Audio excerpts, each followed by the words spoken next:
ಈಜಲು ತೆರಳಿದ್ದ ಇಬ್ಬರು ಬಾಲಕರು ನೀರಿನಲ್ಲಿ ಮುಳುಗಿ ದುರ್ಮರಣ. ಬೆಂಗಳೂರು ಉತ್ತರ ತಾಲೂಕಿನ ಯಲಹಂಕ ವ್ಯಾಪ್ತಿಯ ಹೆಸರಘಟ್ಟ ಹೋಬಳಿಯ ಬ್ಯಾತಸಿರೇಂದ್ರ ಗ್ರಾಮದಲ್ಲಿ ಭಾನುವಾರದಂದು ಗ್ರಾಮದ ಕೆರೆಯಲ್ಲಿ ಈಜಲು ತೆರಳಿದ್ದ ಇಬ್ಬರು ಬಾಲಕರು ನೀರಿನಲ್ಲಿ ಮುಳುಗಿ ಸಾವನ್ನಪ್ಪಿದ ಘಟನೆ ನಡೆದಿದೆ.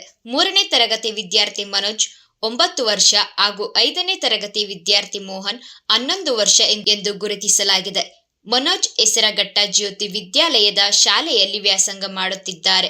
ಮೋಹನ್ ಬ್ಯಾತ ಸರ್ಕಾರಿ ಶಾಲೆಯಲ್ಲಿ ವಿದ್ಯಾಭ್ಯಾಸ ಮಾಡುತ್ತಿದ್ದನು. ಭಾನುವಾರ ಶಾಲೆಗೆ ರಜೆ ಇದ್ದ ಕಾರಣ ಬೆಳಿಗ್ಗೆ ಸುಮಾರು 9 ಗಂಟೆ ಸುಮಾರಿಗೆ ಗ್ರಾಮದ ಸಮೀಪದ ಕೆರೆಗೆ ಈಜಲು ತೆರಳಿದ್ದರು.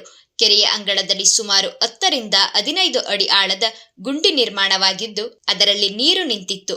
ಈ ವೇಳೆ ಈಜಲು ಇಳಿದ ಇಬ್ಬರು ಬಾಲಕರು ಆಳವಾದ ಗುಂಡಿಯಲ್ಲಿ ಮುಳುಗಿದ್ದಾರೆ.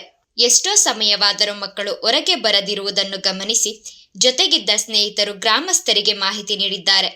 ತಕ್ಷಣ ಕೆರೆಗೆ ಇಳಿದ ಗ್ರಾಮಸ್ಥರು ಹುಡುಕಾಟ ನಡೆಸಿ ಇಬ್ಬರನ್ನು ಹೊರತೆಗೆದರಾದರೂ ಅಷ್ಟರಲ್ಲೇ ಅವರು ಮೃತಪಟ್ಟಿದ್ದಾರೆ. ಕೆರೆಯಲ್ಲಿ ನಿಯಮ ಬಾಹಿರವಾಗಿ ಮಣ್ಣು ತೆಗೆದ ಪರಿಣಾಮ ಆಳವಾದ ಗುಂಡಿ ನಿರ್ಮಾಣವಾಗಿದ್ದು ಹೆಚ್ಚು ಮಣ್ಣು ತೆಗೆದು ಬಾವಿಯಂತಾಗಿರುವುದೇ ಈ ದುರಂತಕ್ಕೆ ಕಾರಣವೆಂದು ಗ್ರಾಮಸ್ಥರು ಆರೋಪಿಸಿದ್ದಾರೆ. ಘಟನೆ ಸಂಬಂಧ ಸಂಬಂಧಿತ ಅಧಿಕಾರಿಗಳು ಪರಿಶೀಲನೆ ನಡೆಸುತ್ತಿದ್ದಾರೆ. ಈ ಘಟನೆ ಗ್ರಾಮದಲ್ಲಿ ಶೋಕದ ವಾತಾವರಣ ನಿರ್ಮಿಸಿದೆ.